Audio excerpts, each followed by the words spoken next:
Sebagai wong deso, anak kampung yang dibesarkan tradisi beragama NU, maka beda pendapat dengan kiai atau ustadz itu biasa. Debat saling ledek, garger-garger, celetukan segar itu biasa. Pak de saya, mbah saya almarhum, dulu hanya kiai kampung yang sering diundang ceramah kecil-kecilan, sering menjadi lawan tanding keisengan saya sejak kecil hingga remaja. Dididik boleh mengkritik selama ada solusi atau ada dalil yang dipelajari dari buku-buku referensi yang kita punya tafsir berbeda, bebas didiskusikan. Dan no hard feeling, gak ada yang tersinggung. Dan gak ada juga rasa saya merasa lebih tua, saya merasa berilmu, ditantang anak kecil, kurang ajar, dan lain sebagainya. Gak ada masalah. Bahkan ada klaim seorang Habib yang mengaku turunan Nabi, sahabat Pak de saya. Zaman saya kecil di tahun 70-an, saya berani tanya tuh, ngitungnya piye kamu turunan Nabi? Itu pun bebas-bebas aja dan hanya menjadi pencair suasana. Makanya buku-buku Ibnu Battuta, Ibnu Arabi, Ihya Ulumuddinnya Imam Ghazali yang bergeletakan di rumah sejak remaja jadi makanan saya dan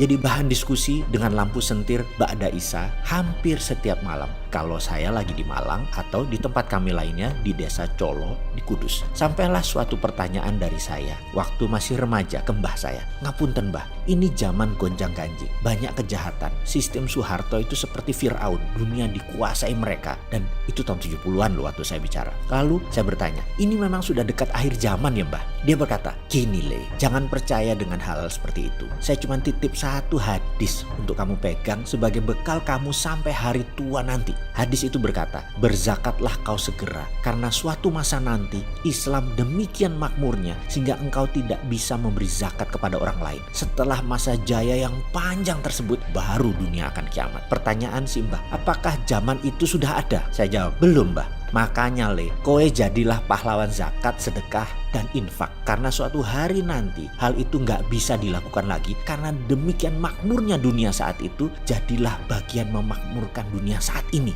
Ini alasan yang menjadi platform berpikir bawah sadar saya membangun Rumah Yatim Indonesia 24 tahun yang lalu. Dan saya baru sadari di kemudian hari tentang pemikiran tersebut. Saya walaupun kecil-kecilan ingin menjadi pahlawan zakat, infak, dan sodako. Inilah yang juga mendasari lahirnya digital currency Sironium 2 tahun yang lalu. Di bawah sadar saya terus menggelora bahwa dunia akan makmur, sangat makmur, hingga harus ada sistem yang kuat untuk menjadi patokan terhadap mata uang. Gak bisa dolar yang berbasis angin yang sejak tahun 71 bulan Agustus hari Amerika menyatakan dolar tidak diprint pakai underlying emas lagi, dan tidak ada satupun dunia ini yang men-challenge pernyataan tersebut. Bahkan saking saktinya semua dosen ilmu ekonomi, para ekonom dunia, bahkan pejabat negara menganggap dolar adalah mata uang dunia yang wajib dimiliki sebelum kita memprint uang atau mengedarkan mata uang di negara sendiri. Lah geblek pemahaman seperti itu. Kalau kalian mempercayai cetak uang akan inflasi karena tidak ada dolar, Anda kemakan doktrin agama ekonomi Keynesian yang gak ada bukti kenabiannya. Bahkan Keynesian di akhir hayatnya bertobat, namun buku dan pelajarannya menjadi tidak boleh beredar karena bisa merusak seluruh pelajaran ekonomi para profesor guru besar ekonomi, terutama ilmu ekonomi kampus-kampus kenamaan dunia yang memang tujuannya adalah false knowledge, pengetahuan yang salah agar dunia hanya dikuasai oleh segelintir orang saja. Ilmu yang beredar beda dengan ilmu yang dipraktekkan di negara-negara Amerika, Cina, Jerman zaman Hitler, Jepang setelah Perang Dunia Kedua. Saya katakan, negara beda dengan pemerintahan. Pemerintahan bisa ganti orang,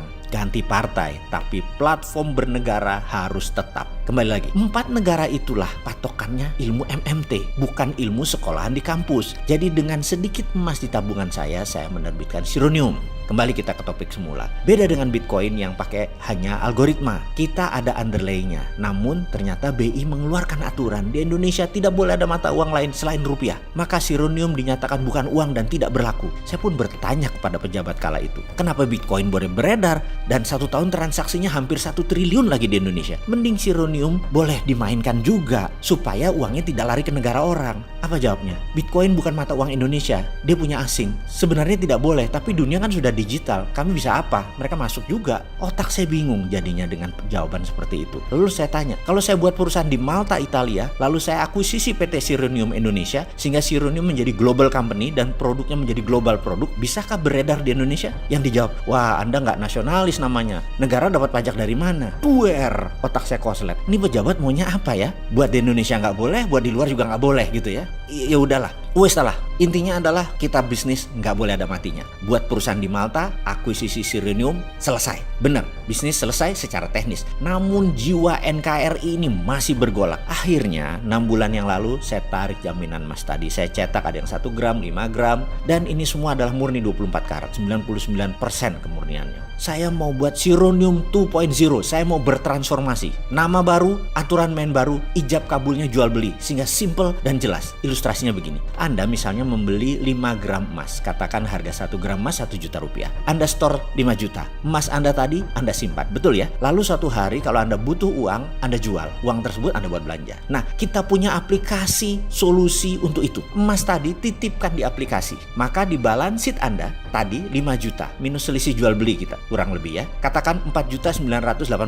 Anda punya kartu debit dan ATM. Anda belanja di semua GPN, gerbang pembayaran nasional, juga bisa tarik tunai di semua ATM. Misalnya Anda belanja 1 juta, maka balance Anda kemudian jadi 3.980.000-an. Gramasi emasnya dari 5 gram turun jadi 4 gram. Kalau harga emas naik, katakanlah 1 gram menjadi 1,1 juta. Uang Anda naik lagi jadi 4.345.000 kira-kira. Jadi rupiah Anda saat ini kan dijaminkan pakai dolar yang selalu floating turun naik suka dolar. Menjadikan sekarang diubah. Anda mau yang stabil. Underlaynya emas. Sekali lagi, emas lebih stabil. Membuat rupiah Anda tidak ada nilai inflasinya. Saat ini kami sudah kerjasama dengan bank, dengan payment gateway IPayMu milik sahabat saya Mas Keke dan Pak Gita Wiryawan. Sudah firm semuanya sejak Januari. Tinggal tunggu hari baik untuk kita luncurkan. Sahabat, walaupun saya Sontoloyo sering kritik pejabat plus memberikan solusi yang pasti tidak bisa dikerjakan pejabat karena otot ilmunya dari solusi tadi berbeda. Namun jangan pertanyakan ke NKRI-annya si Sontoloyo ini. Walaupun air wudhunya masih kurang, ilmu kaleng-kaleng dalam beragama tetap berusaha membuat umat berdaulat.